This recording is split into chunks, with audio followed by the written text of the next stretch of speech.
BKS Telugu news. Karimnagar జిల్లా హుజురాబాద్లో రాజకీయ ఉద్రిక్తత నెలకొంది. హుజురాబాద్ శాసనసభ్యుడు పాడి కౌశిక్ రెడ్డి నివాసంపై యూత్ కాంగ్రెస్ నాయకులు కోడిగుడ్లు, టమాటాలతో దాడి చేయడంతో పరిస్థితి ఉత్కంఠభరితంగా మారింది. అనంతరం కౌశిక్ రెడ్డి దిష్టిబొమ్మను దహనం చేసి ఆయనకు వ్యతిరేకంగా నినాదాలు చేశారు.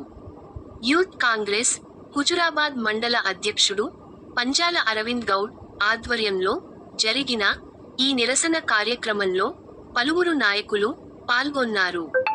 అసెంబ్లీ సమావేశాల్లో దళిత ఎమ్మెల్యే కడియం శ్రీహరిపై చేసిన వ్యాఖ్యలను వెంటనే వెనక్కి తీసుకుని బహిరంగ క్షమాపణ చెప్పాలని వారు డిమాండ్ చేశారు.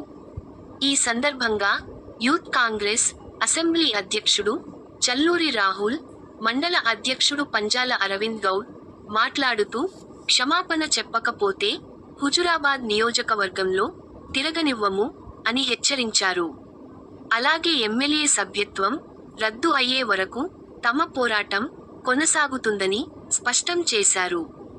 ఈ నిరసన కార్యక్రమంలో టేకుల శ్రవణ్, బండ నవీన్, శనిగరపు తరుణ్, చిట్యాల రేవంత్, మేకల రాజ్ కుమార్, చల్లూరి విష్ణువర్ధన్, పంజాల రాజుగౌడ్, ఎండి సాదిక్, జన్ను ప్రసాద్, బన్నీ తదితర యూత్ కాంగ్రెస్ నాయకులు పాల్గొన్నారు. ఈ ఘటనతో హుజురాబాద్లో రాజకీయ వాతావరణం మరింత వేడెక్కింది.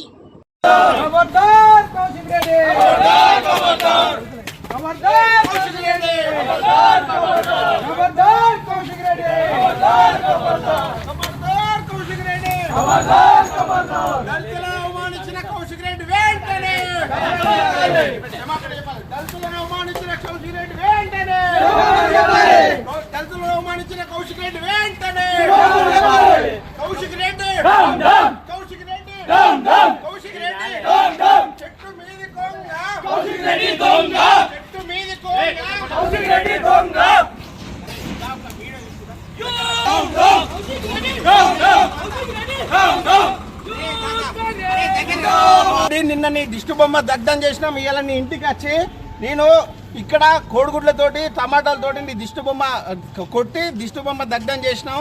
నిన్న ఎమ్మెల్యే గారు కడియం శ్రీహరి గారిని నువ్వు అన్న మాటలకు నువ్వు బహిరంగ క్షమాపణ చెప్పాలని చెప్పి నిన్ననే హెచ్చరించినావు. ఇప్పటి వరకు నువ్వు